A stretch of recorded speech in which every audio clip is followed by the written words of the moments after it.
What really happens when a tech billionaire tries to belittle a waitress in a crowded restaurant, only to be disarmed by her grace, her discipline, and one perfectly timed sentence?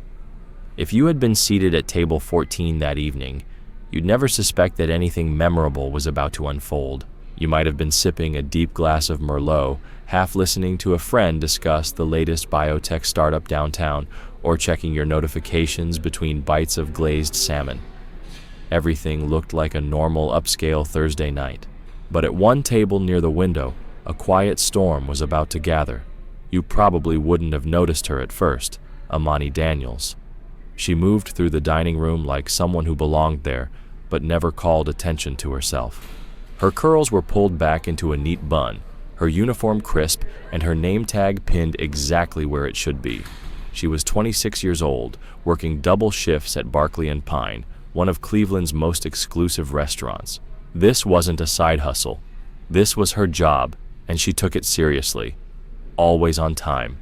Never flustered, never rude, never asking for extra grace, just giving it to others. That night, the dining room was packed. Expensive heels clicked against tile. Laughter floated above the hum of conversation.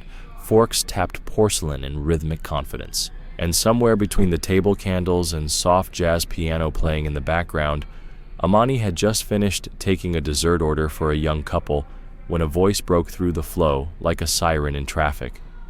"Excuse me? Hello?" She turned, still holding her order pad, smile intact, though faint from a long shift. "I'll be right with you, sir," she said with the calm tone that seasoned staff know how to use, a mixture of professionalism and restraint. But the man behind her didn't care for patience.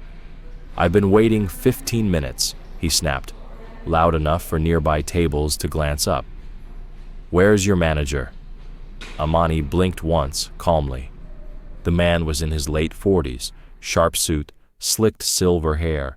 His voice was too loud for a room like this, and his posture said he expected the world to obey without question. Across from him, a woman, maybe his date, maybe his assistant, stared at her menu like it had become the most interesting thing in the universe. "I'll get to you in just a moment, sir," Amani replied, this time with more firmness beneath the courtesy. "Thank you for your patience." And then, without hurrying, she turned back to her original table, completed the dessert order, and walked away toward the kitchen. That choice, simple, measured, professional, was the match that lit the fuse. Because the man she'd just told to wait, that was Roman Fletcher. If you follow tech headlines, you've heard the name. Founder of a smart home empire, rumored net worth over $3 billion. His name carried weight from Silicon Valley to Scottsdale. The kind of man who walks into a room and pretends not to care if people recognize him, but makes sure they do. Roman Fletcher was not used to being told in a moment, and certainly not by a young black waitress. Back in the kitchen, Amani slipped the ticket into rotation, leaned briefly against the stainless steel counter, and exhaled slowly. She'd dealt with unpleasant customers before. The finger snappers, the ones who shouted across the room like it was a street corner. But this one? The way he looked at her, not as a person, but as an inconvenience with a voice, made something inside her tighten. Still, she wasn't going to lose her job for someone's performance of power. She grabbed 2 water glasses and returned to his table.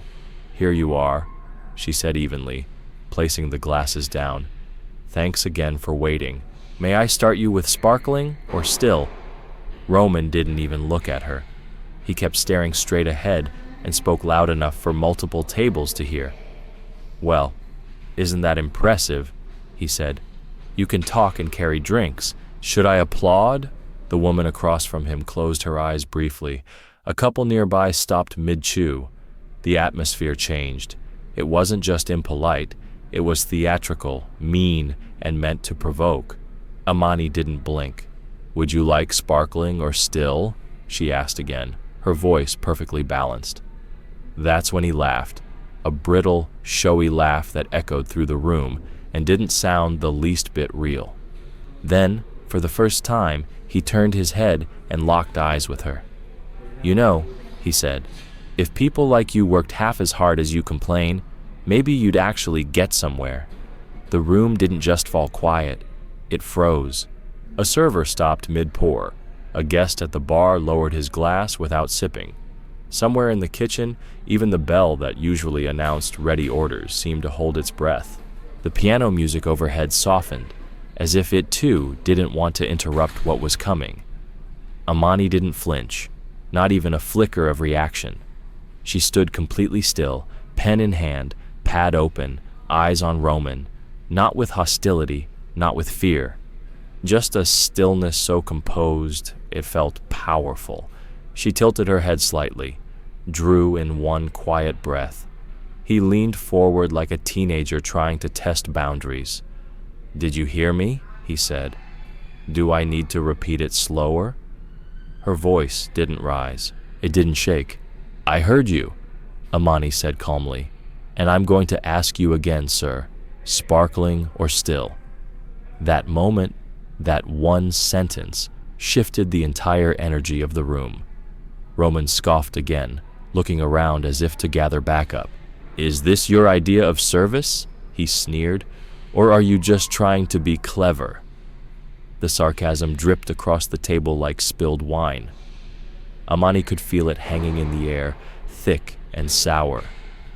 And from the corner of her eye, she saw her manager, Thomas, watching from the host stand, waiting, calculating. The woman at Roman's table finally spoke, her voice no louder than a whisper. "Roman, maybe we should—" But he cut her off with a wave of his hand, eyes still locked on Amani. "No, I want to see just how far this place lets their staff go off script." Because clearly she missed the training manual. What Amani said next didn't need volume. It didn't need anger. It only needed precision, and that she had in full supply. "Sweetheart, too busy tweeting about oppression, huh?" It was the second strike, just as deliberate, just as loud, a line thrown with confidence, sharp enough to echo off the marble walls and sting anyone paying attention. But Amani didn't raise her voice. She didn't flinch. She didn't feed the moment what it was hungry for, chaos. Instead, she took a breath so quiet it was barely there, slid her notepad into the front pocket of her apron, and folded her hands neatly in front of her. Her posture straightened, not as a defense, but as a legacy. The way her grandmother taught her. Stand with grace when you're standing in front of someone who's already made up their mind about who you are. "Mr. Fletcher," she said, her voice even and steady. "The kitchen's backed up, but I'll make sure your order gets in. I recommend the blackened sea bass. It's fresh tonight." "Blackened," Roman repeated, his grin spreading with mock amusement. Fitting. That was it, the third line. The moment when he didn't just cross a boundary, he left it behind entirely. At that point, it wasn't about impatience. It wasn't even about her. It was about control, about showing the room who he thought held the power. But Amani just looked at him, not with defiance, not even disappointment. It was a deeper kind of stillness, like a mountain watching a storm roll past. There was no heat in her eyes, no tension in her hands. Just that quiet, grounded calm of someone who's already done the math and knows they won't be the one to break. And then, with every word pronounced clearly and softly, she spoke one line, only one, but it landed like glass cracking under pressure. "You must be exhausted, carrying that much hate into every room." No theatrics, no raised voice, just truth. And it hit everyone, not like a punch, like clarity. The room didn't gasp, it didn't explode, it realized. It was as if someone had turned on the light in a room that had long been left dark. You could feel it, this collective shift, a pause that wasn't silent out of fear, but out of recognition. Roman blinked, just once. For the first time that night, his voice didn't come instantly. His mouth opened slightly, but the usual comeback, the one he'd pulled out in boardrooms and negotiations, was missing. The woman sitting across from him, her name would later be known as Eliza, just stared at Amani like she'd witnessed something equal parts holy and devastating.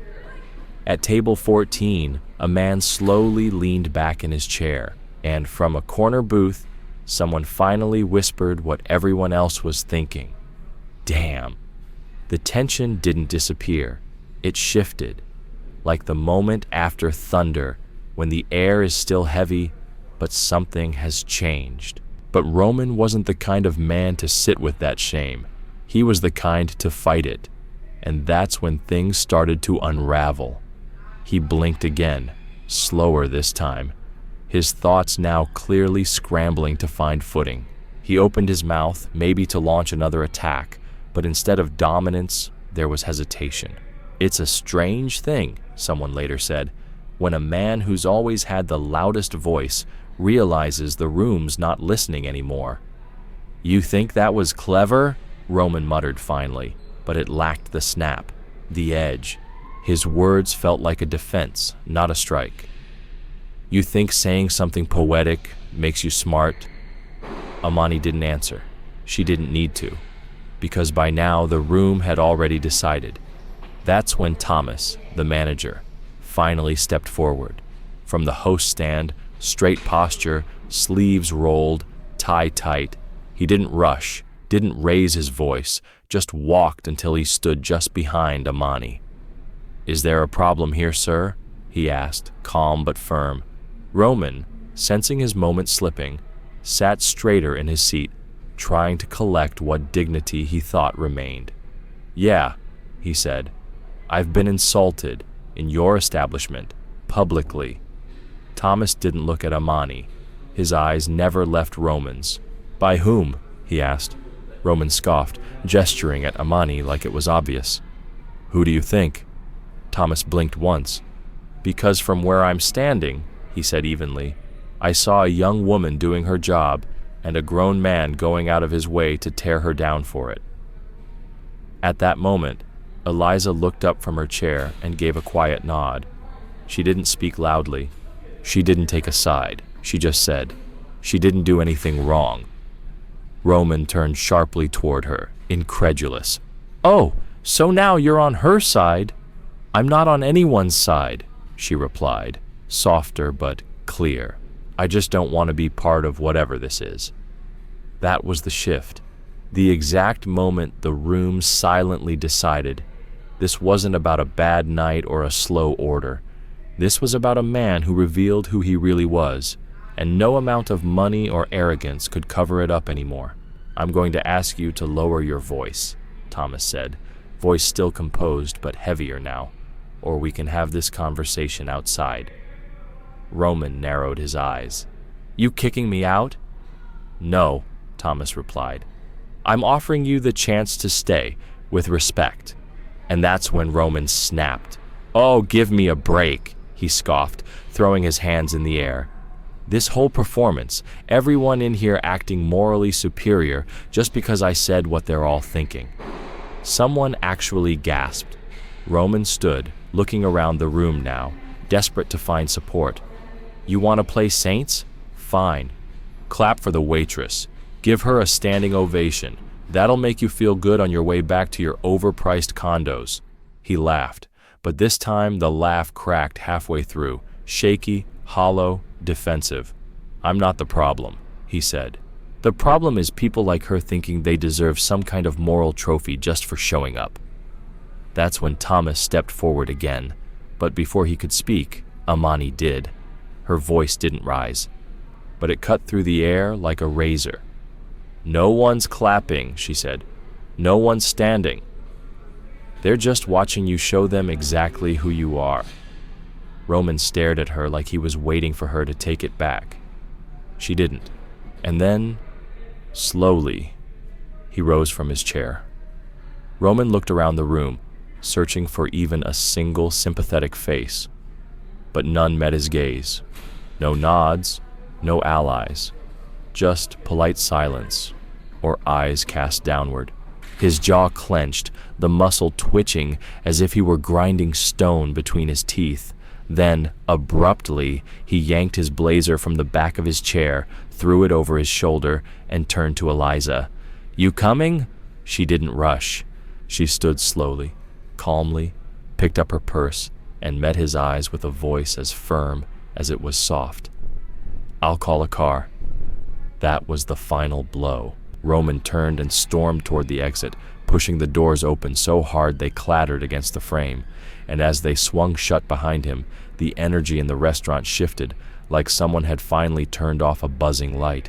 The tension didn't vanish completely, but it eased, like everyone could finally exhale. Thomas, the manager, turned to Amani. "You okay?" She gave a single nod. "I'm fine." He didn't say anything more. No speech, no pat on the back, just a nod of respect, and then he turned and walked away. But the story? It didn't end there. Not for Amani, and not for a single soul who had been in that room. Because what happened next didn't stay inside those walls. As the doors behind Roman closed with a heavy finality, like a period at the end of a sentence, for a second, the restaurant stood in suspended quiet. Then, the man at table 14 raised his glass ever so slightly in Amani's direction. Not a toast, just acknowledgement. A gesture that said, "We saw you." Slowly, the atmosphere began to thaw. Forks moved again. Whispers returned. But it wasn't the same room anymore. Something had changed. This wasn't just about a rude customer anymore. It was about what it looks like when someone meets arrogance with unwavering grace, when someone refuses to stoop to a lower level and stands taller because of it. People don't forget moments like that, especially when they see it with their own eyes. Amani let out a quiet breath, not dramatic, not attention-seeking, just a release of pressure. Then she turned back to her section and kept working. She didn't need applause. She didn't want to go viral. She just wanted to finish her shift, get paid, and go home. But the shift had already happened, literally and figuratively. A woman at table 12 stopped her gently on the way by. "You handled that with so much poise," she said, her eyes warm. "My daughter's applying for her first job as a server, and I just hope she carries herself like you." Amani gave a soft smile. "Thank you, ma'am. I hope she never has to." And then the tips started. Table 5 left a crisp $100 folded beneath the dessert plate. Table 8 wrote on their receipt, "For your dignity." And then there was Eliza, the woman who had sat across from Roman. She hadn't left. She moved to the bar instead, ordered a glass of wine, and waited until Amani had a moment to breathe. "Mind if I say something?" she asked gently. Amani shrugged lightly. "Go ahead." Eliza leaned in, speaking in a voice just above a whisper. "I'm sorry I didn't speak up sooner. I should have. He does that kind of thing more than you know, and usually people let it slide." Amani tilted her head slightly. "But you didn't. Not this time." "No," Eliza admitted, her eyes heavy with something deeper. "But I still came here with him. That's going to sit with me tonight." They didn't speak long, just a few words. But sometimes it's the shortest conversations that echo the longest. Later that night, as the final checks were closed and the kitchen lights dimmed, Thomas approached again. Calm, formal, like always. "I sent in an incident report," he said. "Policy, but I noted that you stayed professional the whole time." "Thanks," Amani said. He paused, then added, "He has connections. He might try to flip the narrative. Just a heads up." She nodded. Of course he would. Men like that rarely exit quietly. By the time she took off her apron, grabbed her bag, and slipped out the back exit into the cool night air, everything finally settled. Not like a crash, more like a quiet gravity sinking into her chest. She didn't feel triumphant. She felt steady, rooted, like her feet were exactly where they were supposed to be. Outside, the alley was silent, just the low hum of traffic and a distant siren, the kind of stillness that usually comes after a storm. Then her phone buzzed, a text from her friend Kayla. "Girl, was that you? I just saw it on Twitter." Amani frowned, opened the link. It was a grainy video, clearly filmed from across the dining room. Someone had recorded the entire confrontation, the insults, the silence, and then that sentence. "You must be exhausted carrying that much hate into every room." The caption read, "Waitress shuts down tech billionaire with one sentence. Whole room goes silent." Hundreds of retweets, then thousands, comments pouring in from everywhere. She blinked. She hadn't known anyone was recording. She hadn't wanted attention. But now, there it was. And that was just the beginning. Because the internet? It doesn't let grace like that disappear. By the time Amani walked into her apartment, her phone was buzzing nonstop. Notifications layered over each other. Her Instagram, which she barely touched, had jumped from 400 followers to nearly 9,000 in just under 3 hours. Twitter, even faster.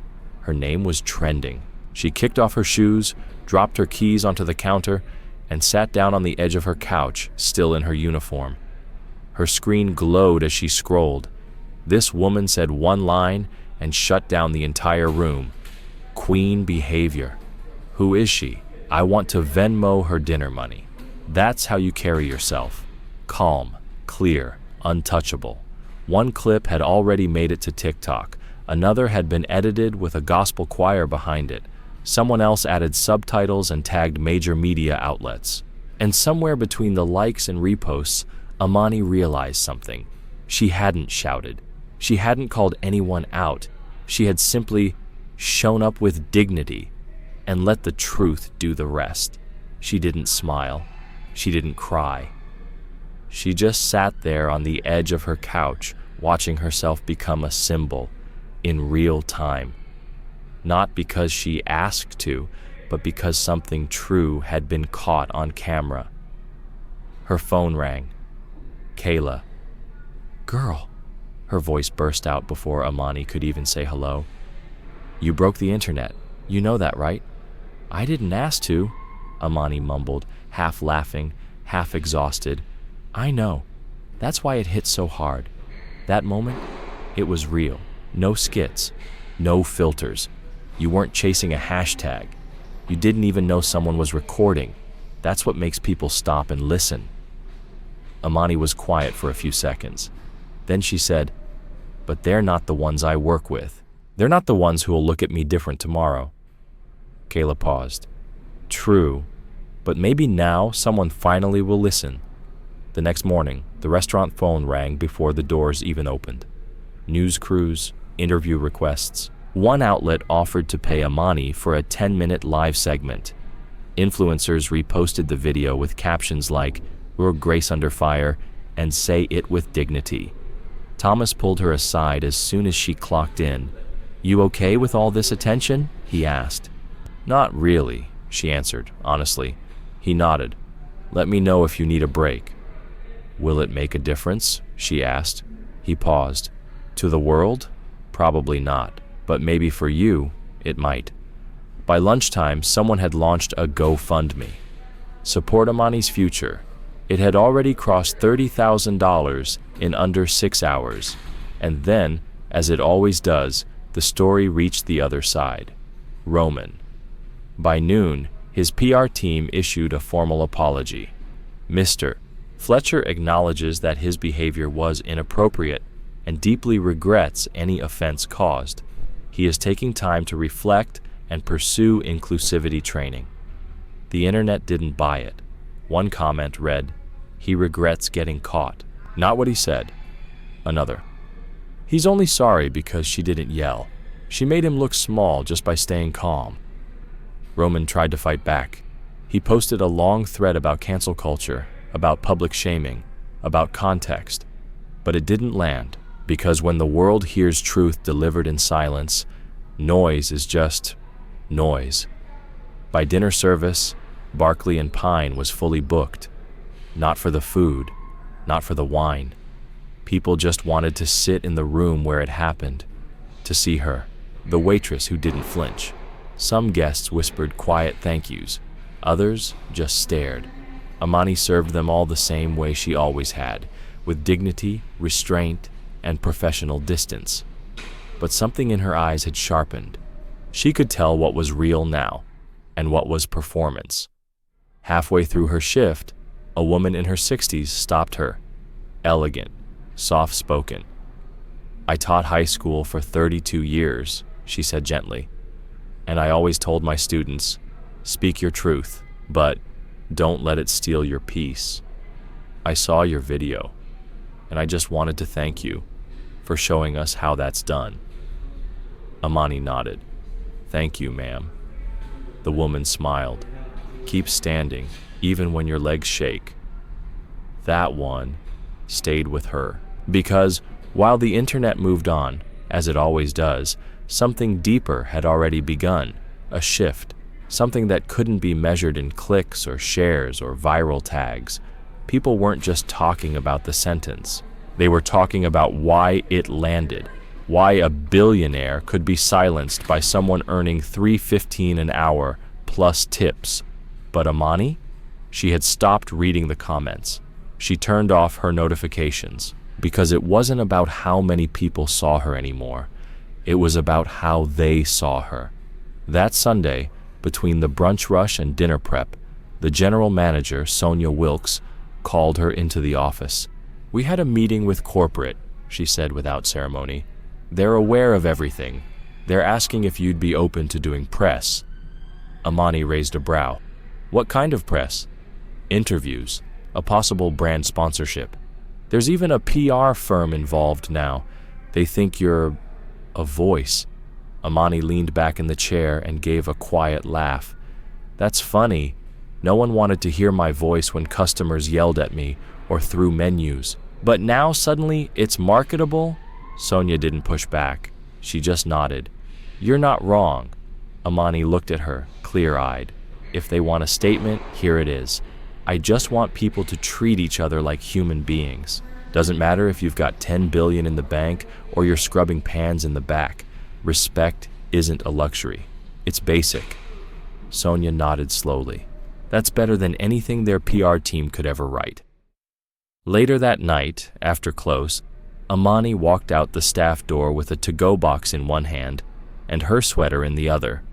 That's when she saw him, Jamal, the dishwasher, sitting on a crate in the alley, scrolling through his phone, a cigarette smoldering between his fingers. He looked up and grinned. "You famous now?" "Don't start," she said, smirking. "I'm serious," he chuckled. "You know how many people reposted that clip with chakra goals? One lady even said you were the reason she didn't cuss out her landlord yesterday." Amani laughed, just once. But it was real.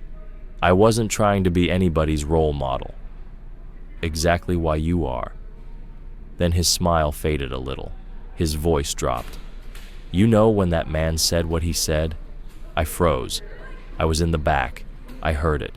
I should have come out. Should have said something. But I didn't." Amani looked at him for a long beat. "You didn't owe me that," she said softly. "You don't have to save me from something I can handle." He flicked ash from his cigarette. "Yeah, but sometimes silence feels like agreement." "I get that," she nodded. "But you're talking now. That counts." They sat there for a moment, quiet, but not awkward, just still. Then Jamal added, "You know what's wild? I've worked here 3 years. I've never seen a customer get called out like that and actually leave. Not once." He looked over at her. "You did that, and you didn't even raise your voice." He tapped his chest. "That's power." Amani didn't say anything. She just nodded, slow, steady. The way trees nod in wind, they've already learned how to outlast. She was beginning to understand something. Respect doesn't always shout. Sometimes it whispers and still gets heard. It wasn't loud. It wasn't flashy, but it was the kind of quiet that makes people stop mid-sentence because they weren't expecting it, and now they can't forget it. Even as the online attention began to fade, something unexpected was still moving toward Amani, something she never asked for and wasn't sure she wanted. The envelope came on a Wednesday, plain white, no logo, no return address. It was slipped under the staff room door sometime during the lunch rush. She didn't even see it until hours later, when she went to grab her phone charger from her locker. At first, she thought it was a lost receipt or maybe a bill, but then she saw it. Her name printed neatly on the front. No Miss, no to whom it may concern. Just Amani Daniels. Inside was a single cream-colored page, the kind of thick stationery used by people with wood-paneled offices and old money. Dear Ms. Daniels, my name is Gregory Elton, legal representative of Mr. Roman Fletcher. I've been asked to reach out on his behalf regarding the events at Barclay and Pine. Mr. Fletcher wishes to offer his formal apology, both privately and, if you agree, publicly. He is prepared to meet in person or send a written statement, according to your preference. This message is extended in good faith, with full respect for your dignity and autonomy. No legal action is being pursued. None is expected. Mr. Fletcher simply wishes to make amends. Amani read it slowly. Her hands didn't shake. Her chest didn't tighten. But something turned in her gut, something sour and old, like milk left out too long. She folded the letter and slid it back into the envelope. That night, she sat across from Kayla in their favorite booth at Miller's Grill in Akron, a cozy diner with laminated menus and lemon slices floating in every glass. No cameras, no whispers. You gonna meet him? Kayla asked, reading the letter twice. Amani shook her head. I don't need to look that man in the eye again. Then what? Ignore it? I'm thinking about it. Kayla leaned forward. I mean, if he's really sorry, maybe it's a chance to... Kayla, Amani interrupted gently. This was never about him. She held her friend's gaze. That night wasn't about redemption. It was about visibility. About what happens when someone with power crosses a line and someone without it doesn't flinch. Kayla lowered her eyes. I just don't want them to turn you into a story and forget the person. Amani gave a small smile. Too late for that. The next week, the GoFundMe crossed $70,000. Someone sent her flowers with a card that read, "For standing up without stepping down." A teacher from Kansas messaged asking to show the video to her 9th grade class. A group of workers from an airport lounge wrote, "You reminded us we don't have to take everything with a smile." But the most surprising message didn't come online. It came through the front door, a quiet Tuesday afternoon. A man in a gray suit, no tie, glasses sliding down his nose, walked in and asked for her by name. "I'm here to deliver a statement," he said. Amani stepped out from behind the counter. "I told your office I wasn't interested." "I understand," the man nodded. "He's not here to pressure you. He just wanted to offer something, for you to keep or not." She hesitated. "What is it?" He handed her another envelope, sealed, clean, no strings. He's making a donation to a youth training center in East Cleveland, full tuition for 5 students, in your name. Amani stared at him. "Why?" He said, "Your sentence made him realize something, that silence isn't weakness, it's strength. That maybe if more people learned to listen without interrupting, the world might feel less tense." She didn't respond immediately. Then finally, she said quietly, "Tell him this isn't about redemption. It's about responsibility." The man nodded. He knows. He's working on it. And in that moment, Amani understood something she hadn't before. She hadn't just held her ground. She'd moved it. For herself, for others watching, maybe even for the man who tried to shrink her. She didn't post about it. No tweet, No podcast, no video. She didn't accept the reality show offer someone randomly emailed her about. She didn't want to become a face for something she never chose to represent. But 2 weeks later, she stood in front of a group of teenagers at a youth center in East Cleveland, one of the very places funded by Roman's anonymous donation. About 20 kids, some in hoodies, some scrolling their phones, some chewing gum, until she started speaking. Most of the time, she began, you don't get to control how people see you. That made a few heads look up. Some folks will judge your skin, your shoes, your silence, before they ever look at your eyes, and you won't always get to fix that. She paused.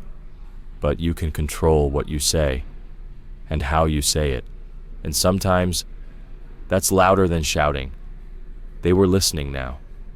I wasn't brave because I wanted to be, she said. I was just tired of swallowing disrespect, tired of being expected to smile through it. And one day, I just didn't. A girl in the front raised her hand. What happened after you said that line? Amani smiled. I got silence, the kind you feel, the kind that makes a man with all the money in the world realize he can't buy back respect. A few heads nodded. Someone in the back whispered, "That's cold," like it was the highest compliment in the room. She ended her talk the way she always wanted to, on her terms. If you remember anything from this, she said, don't remember my job, or the guy I was talking to, or what I was wearing. Remember this, sometimes your calm is your strength. Your quiet is your fight.